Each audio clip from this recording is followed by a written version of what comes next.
El tema de ahora es: la promesa es para ti. El bautismo en el Espíritu Santo que recibieron los apóstoles cambió sus vidas. Su rostro estaba lleno de alegría, mientras que su mirada reflejaba la esperanza y la paz de los hijos de Dios. Su fe era capaz de mover montañas, mientras el amor mutuo se palpaba sin dudarlo. En fin, toda su vida transparentaba el poder del Espíritu de Jesús, que había sido derramado sobre ellos y los hacía vivir como hijos de Dios. Los habitantes de Jerusalén deseaban tener la misma experiencia. Por eso les preguntaron: ¿qué debemos hacer para vivir como ustedes viven? ¿Cómo podemos nosotros vivir la vida de Jesús que se refleja en ustedes? ¿Acaso nosotros no deberíamos desear lo mismo y buscar cómo obtenerlo? La gente ya puede notar el gozo del Señor en tu vida, o por el contrario, se alejan de ti. Hechos 2:37 es claro en este respecto, cuando dice: la respuesta de Pedro fue muy sencilla y clara: conviértanse y que cada uno de ustedes se haga bautizar en el nombre de Jesús para el perdón de los pecados, y recibirán el don del Espíritu Santo, pues la promesa es para ustedes, sus hijos y todos los que están lejos, para cuantos llame el Señor Dios. El mensaje de Pedro produjo convicción en los oyentes. Decía que tenían que arrepentirse, es decir, necesitaban dar media vuelta, cambiar de dirección y dirigirse hacia Dios. Muchos tienen años de estar en la iglesia, pero la vida de Dios no está en ellos y vivimos la religión de una manera vacía. Note usted que dijo que también recibirían el don del Espíritu Santo. Cualquiera que crea y que ponga su confianza en Jesucristo recibirá el don del Espíritu Santo. Y continuó Pedro hablando en los versículos 39 y 40 diciendo: la promesa, el Espíritu Santo, es para todos y cada uno de nosotros. De muchas y variadas maneras Jesús había hablado del Espíritu Santo que habían de recibir los que creyeran en Él. De una forma muy especial quiso simbolizar el Espíritu con el agua, porque ambos son principios de vida. Así como sin agua no hay vida en la tierra, sin Espíritu no hay vida nueva. Por eso dice el Evangelio en San Juan 7, del 37 al 39, en el último y gran día de la fiesta, Jesús se puso en pie y alzó la voz diciendo: si alguno tiene sed, venga a mí y beba. El que cree en mí, como dice la Escritura, en su interior correrán ríos de agua viva. Esto dijo del Espíritu que habían de recibir los que creyesen en Él. Veamos parte por parte qué nos está queriendo decir Jesús. Primero, dice que Jesús se puso de pie y alzó la voz. La forma en que lo hizo nos llama la atención, tanto que se pusiera de pie como que alzara la voz. De alguna manera el evangelista quiere hacernos notar que lo que Jesús iba a decir era algo que se revestía de la mayor importancia. Afirmó el cumplimiento de todas aquellas ceremonias que ellos llevaban a cabo. En realidad, una vez más, se estaba presentando como el verdadero Mesías que ellos llevaban siglos esperando ante los apóstoles.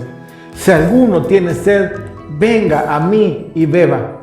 Una vez más el Señor emplea un elemento físico para enseñar una verdad espiritual. Todos entendemos que sin agua es imposible la vida física, pero también del mismo modo tenemos necesidades espirituales que solo Cristo puede satisfacer.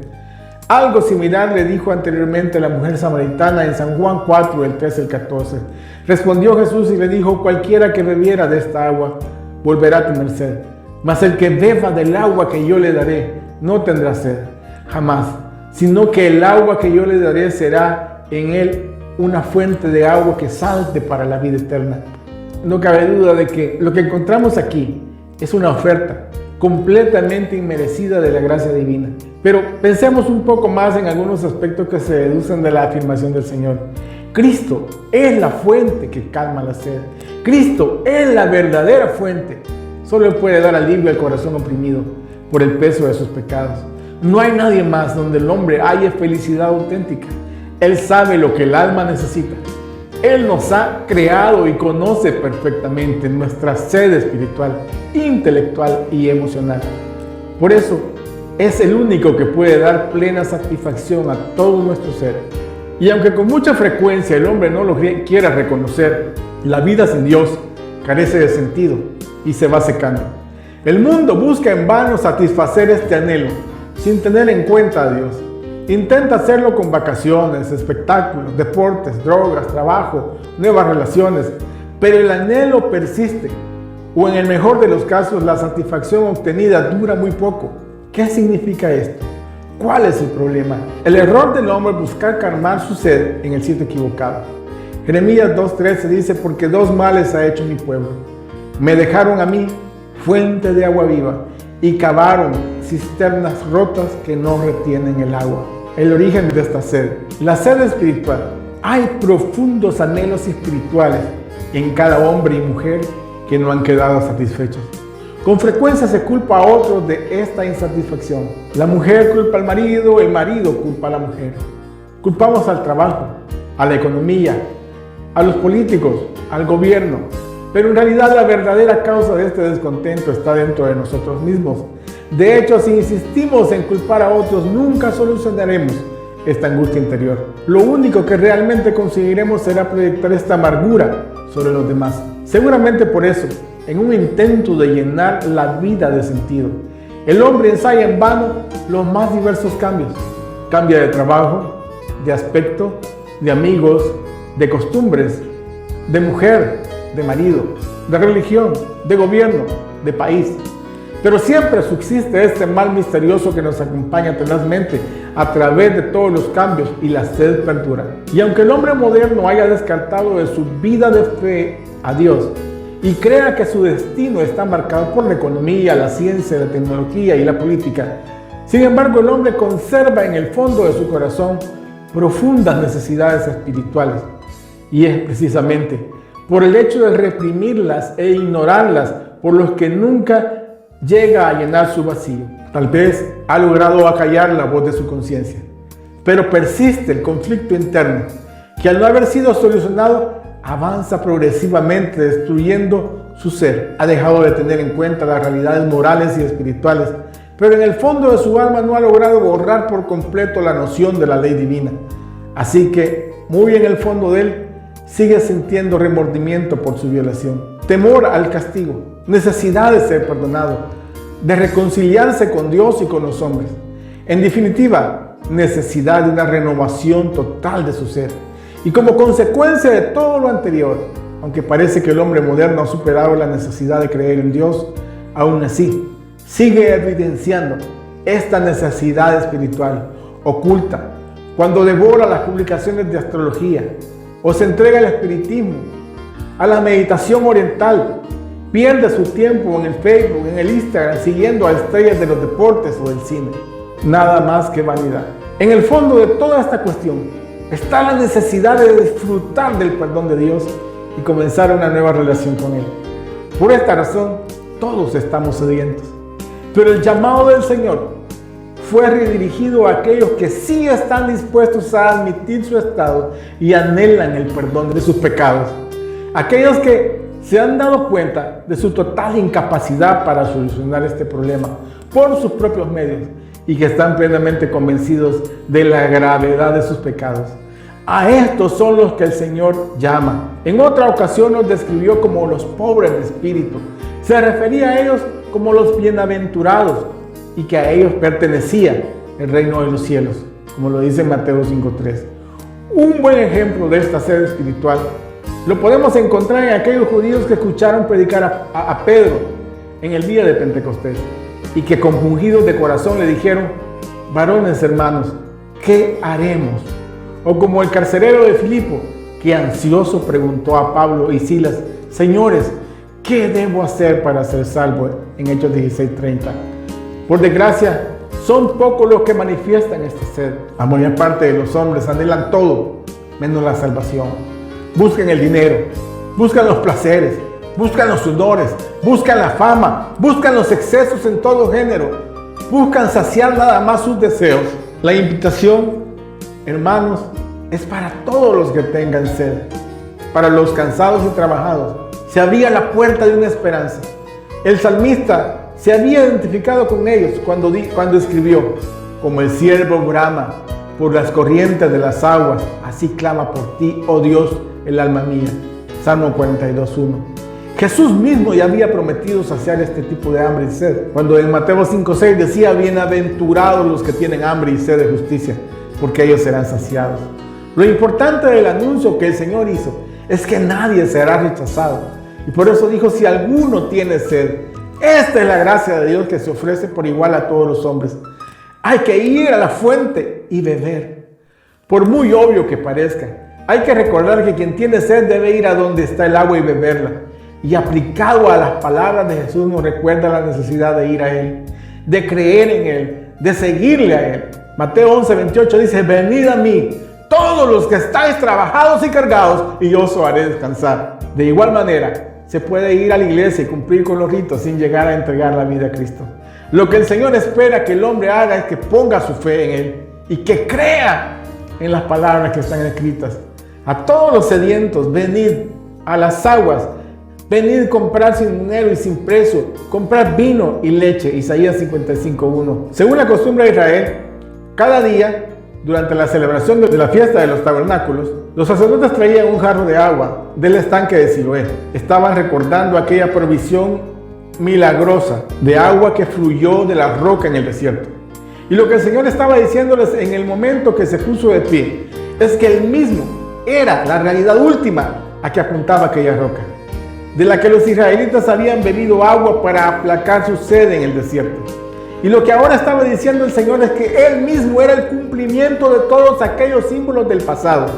Con esto concuerda San Pablo cuando identificó a Jesús con el costado abierto por la lanza del soldado y lo igualó con la roca de la cual brotaron las aguas que aliviaron al pueblo que moría de sed en el desierto. Porque yo derramaré agua sobre la sequedad y ríos sobre la tierra árida. Mi espíritu derramaré sobre tu generación y mi bendición sobre tus renuevos. Isaías 44:13. Porque de su interior correrían ríos de agua viva. Y quienes beban de esta agua, hermanos, no solo calman su propia sed, sino que esta bendición se multiplica dentro de ellos. De modo que vienen a convertirse en una fuente de nuevas corrientes para otros. Si tú crees, serás salvo tú y tu familia. Y no solo ellos, todos los que te vean y los que te escuchen. Isaías 58:11 dice: y serás como huerto de riego y como manantial de aguas cuyas aguas nunca faltarán. En San Juan capítulo 4 versículo 14 dice: mas el que bebiere del agua que yo le daré no tendrá sed jamás, sino que el agua que yo le daré será en él una fuente de agua que salte para la vida eterna. El Señor explicó que esta plenitud interior sería posible por medio del Espíritu Santo que vendría a morar en ellos. Esto dijo del Espíritu que habían de recibir los que creyesen en Él. Como veremos, la vida que posee la plenitud del Espíritu no es inactiva ni estéril, es vigorosa, dinámica, está en continuo progreso y tiene como finalidad derramarse en bendición sobre los demás. No solo suple nuestras propias necesidades, sino que también nos ayuda a satisfacer las necesidades ajenas. Empieza por inundar nuestro corazón para después derramarse en un servicio fructífero sobre el mundo. Pero ¿cómo conseguimos esta plenitud del Espíritu? Al ser llenados con el Espíritu, no es algo que se pueda conseguir con fuerzas humanas, sino permitiendo a Dios que cumpla su obra en la vida del individuo.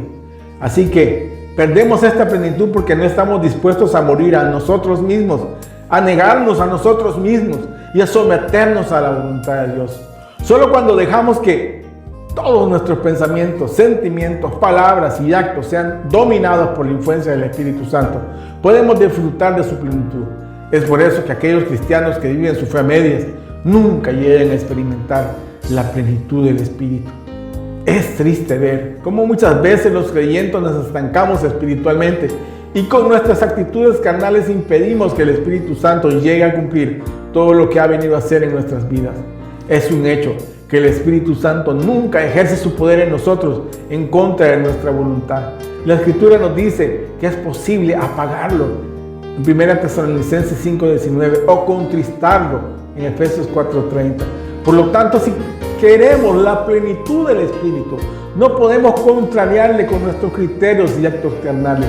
De esta manera su obra en nosotros queda anulada.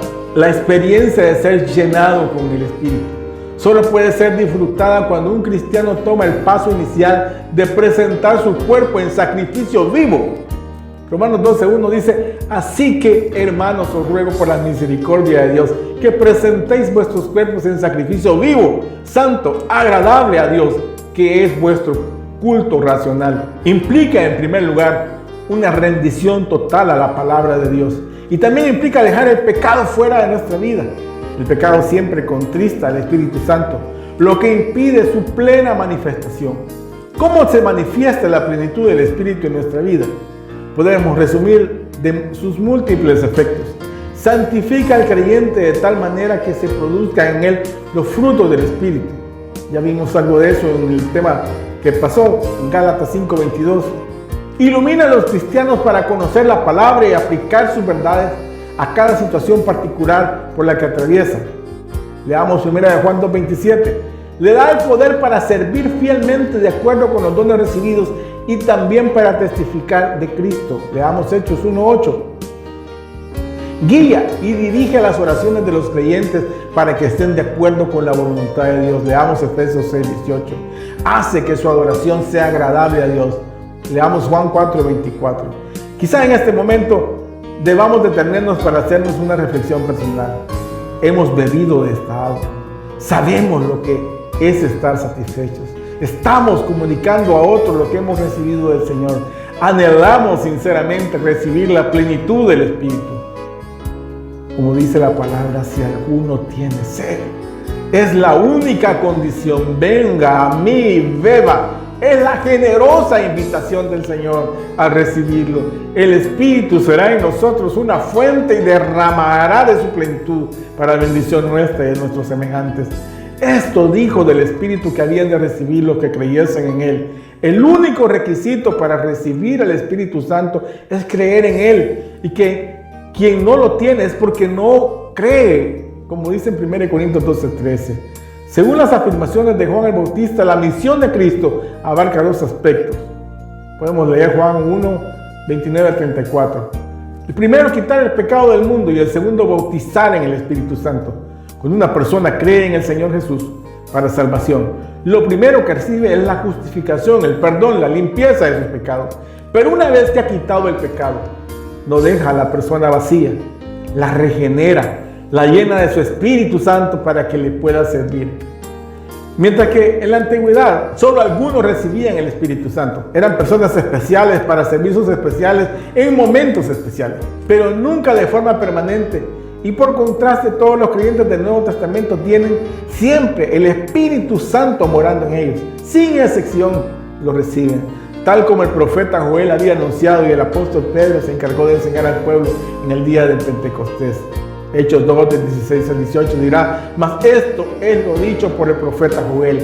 En los postreros días, dice Dios, derramaré de mi espíritu sobre toda carne, y vuestros hijos y vuestras hijas profetizarán, vuestros jóvenes verán visiones, y vuestros ancianos soñarán sueños, y de cierto sobre mis siervos y sobre mis siervas en aquellos días derramaré de mi espíritu y profetizarán. En San Juan 14:16 nos dirá: y yo rogaré al Padre y os daré otro consolador para que esté con vosotros para siempre. Los creyentes hemos sido sellados con el Espíritu Santo hasta el día de la redención, de la posesión adquirida. Nos ha constituido en templo de Dios, nos llena de su presencia y poder, y nos capacita con diferentes dones, haciéndonos idóneos para su servicio. Solo el que tenga sed puede ir a Jesús para pedirle que derrame el río de agua viva que brota de su costado abierto. La única condición que se nos pide es que reconozcamos la necesidad del Espíritu Santo, que confiemos en que Jesús nos dará el agua de vida eterna que calmará nuestra sed. ¿Qué es lo primero que se necesita para prender una vela? Lo primero que se necesita, hermanos, es que esté apagada. De igual manera, para recibir el don de Dios hay que necesitarlo. Para recibir la luz de Dios es necesario reconocer que estamos en tinieblas. Para recibir la fuerza de lo alto es necesario reconocer que somos débiles. Él no viene a los que se creen justos o buenos, sino a los necesitados y pecadores. Entre más necesitamos, más recibiremos. El más pecador experimenta más amor, más perdón y misericordia, porque dice la palabra que donde abunda el pecado, sobreabunda el amor de Dios. Aquel que más necesita, se le dará más. Lo primero que se necesita para llenar un vaso con un líquido es que esté vacío. Lo que necesitamos para que el Espíritu Santo nos llene es estar vacíos de nosotros mismos y de todo el pecado. Pero eso no es todo. También hay vasos pequeños, medianos, grandes y inmensos. Dependiendo de tu apertura y de tu capacidad de recibir, así te llenarás del Espíritu Santo de Dios. Dios te dará todo el Espíritu Santo que tu corazón necesita. A los más necesitados les dará más. Cada uno recibirá de acuerdo a su posibilidad y capacidad de recepción.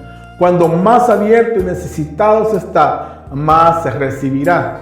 Cuando necesites tú hoy, Jesús mismo es quien prometió enviar una efusión de su Espíritu de parte de su Padre Celestial. Yo les digo, pidan y recibirán, busquen y encontrarán, llamen y se les abrirá, porque todo el que pide recibe y el que busca halla, y al que llama se le abrirá. ¿Qué padre hay entre ustedes que si un hijo pide pan le da una piedra, o si un pescado en vez de pescado le da una culebra, o si pide un huevo le da un escorpión? Si pues ustedes siendo malos saben dar cosas buenas a sus hijos, ¿cuánto más el Padre del cielo dará el Espíritu Santo a los que se lo pidan?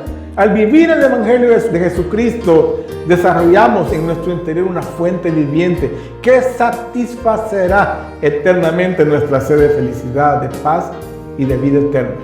Recordemos parte del diálogo de la samaritana con Jesús. Al final dice, si conocieras el don de Dios, ¿y quién es el que te dice, dame de beber? Tú le pedirías y Él te daría agua viva. En San Juan 4. Cualquiera que bebiera de esta agua volverá a tener sed, mas el que bebiera del agua que yo le daré no tendrá sed jamás, sino que el agua que yo le daré será en él una fuente de agua que salte para la vida eterna. Sin comprender en absoluto el significado espiritual del mensaje del Señor, la mujer que pensaba solamente en satisfacer la sed física y su propia conveniencia, le exigió, Señor, dame de esa agua para que no tenga sed ni venga aquí a sacarla. La promesa del Salvador a esta mujer se extiende a todos los hijos de Dios. En estos últimos días son un tiempo de mucha sed espiritual. Hay personas en el mundo que buscan intensamente una fuente refrescante que pueda satisfacer su anhelo de encontrar significado y dirección a sus vidas. Ansían una fresca y satisfactoria bebida de percepción y conocimiento de alivio a su alma sedienta. Su espíritu implora experiencia de paz y tranquilidad para nutrir y vivificar su corazón marchito. ¿Alguna vez te has sentido así? ¿Alguna vez has sentido que todo te falla? Que nada te sale, que nada te satisface, que aún teniéndolo todo te sientes vacío, solo y triste. Hermano, la palabra dice, mi pueblo me dejaron a mí, fuente de agua viva, y cavaron cisternas rotas que no retienen el agua, en Jeremías 2:13. Muchos de los hijos de Dios dedican su valiosa vida a cavar cisternas rotas de posesiones mundanas que no pueden contener el agua viva que satisface plenamente la sed natural de la vida eterna. San Lucas 11, del 9 al 13. Nos dirá, Jesús ha prometido una nueva efusión de espíritu en su vida. Él es fiel y Él lo hará. Parece que Dios está ofreciendo un cheque en blanco para que todos nuestros deseos se cumplan a manera de un genio de lámpara maravillosa. Muchos predican conforme a esta interpretación, fallando de lleno y por tanto pecando. Nada tiene que ver las cosas materiales con lo que Jesús nos está ofreciendo. Efectivamente se está refiriendo al bautismo del Espíritu Santo, quien capacita al ser humano para que pueda experimentar permanentemente la presencia de su Creador y mantener una relación real constante desde ese momento. Jesús nos enseña que pedir al Padre con sabiduría y conforme a su voluntad es orar por las cosas del reino de Dios y su justicia, es decir, por las cosas espirituales. Este hecho es el milagro más excepcional que una persona puede experimentar. La gente busca señales y prodigios para reconocer que Dios existe, como dice en Mateo 16:1. Pero esta demanda es solo una excusa, pues en realidad, aunque vieran los milagros, no se convertirían, pues sus corazones son rebeldes, como dice en Lucas 16:26. El bautismo del Espíritu Santo nos introduce en la profundidad de la gracia de Dios, que es en primer lugar la vida eterna. En esta profundidad de la gracia, cada día, la sangre de Cristo nos limpia de los pecados cometidos a los que no nos deleitamos en ellos. sino con arrepentimiento y disgusto de corazón nos humillamos en oración para pedir el perdón y el oportuno socorro. Hebreos 4, de 15 al 16. La gracia es su más grande definición y expresión y es la presencia de Dios manifestada en todo momento y circunstancia en nuestras vidas. Pablo fue tocado por Jesús en el poder del Espíritu Santo, perdonando sus pecados y hecho apóstol para la gloria del Padre. Ser tocado por Jesús es el poder del Espíritu Santo y hacer lo que Dios tiene para cada uno de nosotros es lo más grande que le puede pasar a una persona en la vida. La presencia del Señor manifestada en una persona tiene muchas otras repercusiones de bendición maravillosas que no siempre sabemos entender. Por ejemplo, el Señor le contestó al apóstol Pablo cuando éste rogaba probablemente por la concesión de una sanidad y le dijo: confórmate con mi gracia.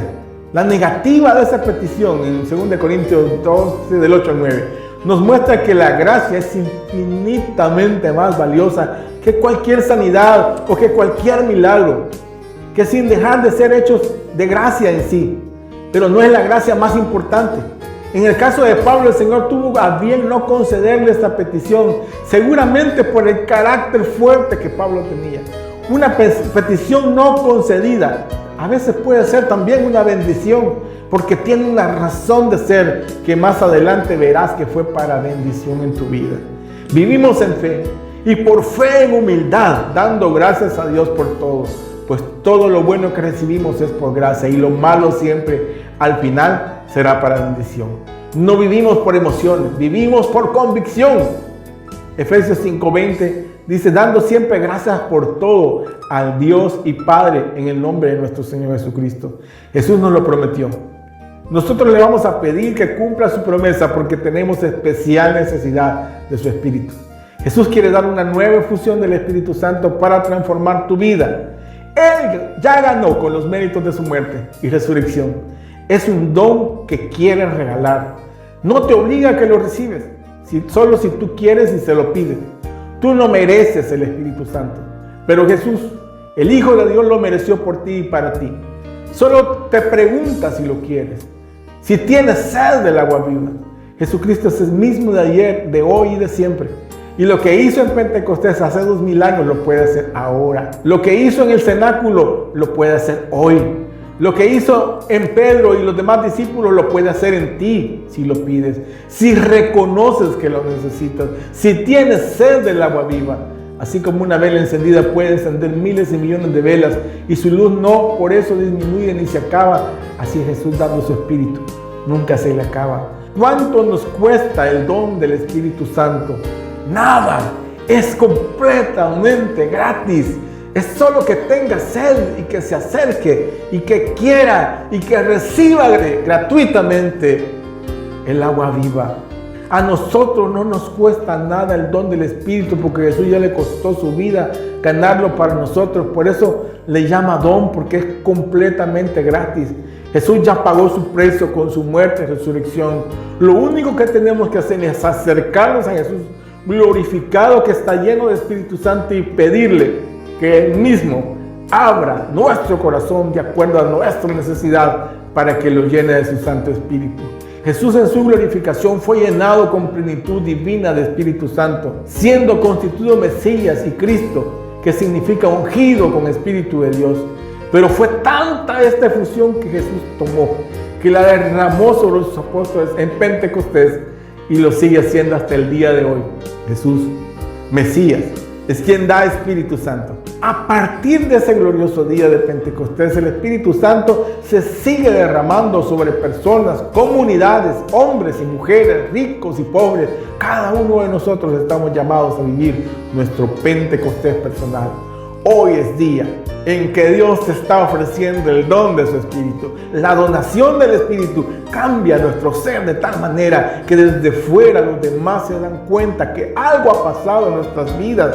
Cuando en la primera comunidad hubo necesidad de buscar a 7 diáconos, los apóstoles pidieron a la asamblea que escogieran a 7 varones llenos de fe y de Espíritu Santo. Inmediatamente trajeron delante a ellos a Esteban, a Felipe, a Prócono, a Nicanor, a Parménides, a Timón y a Nicolás.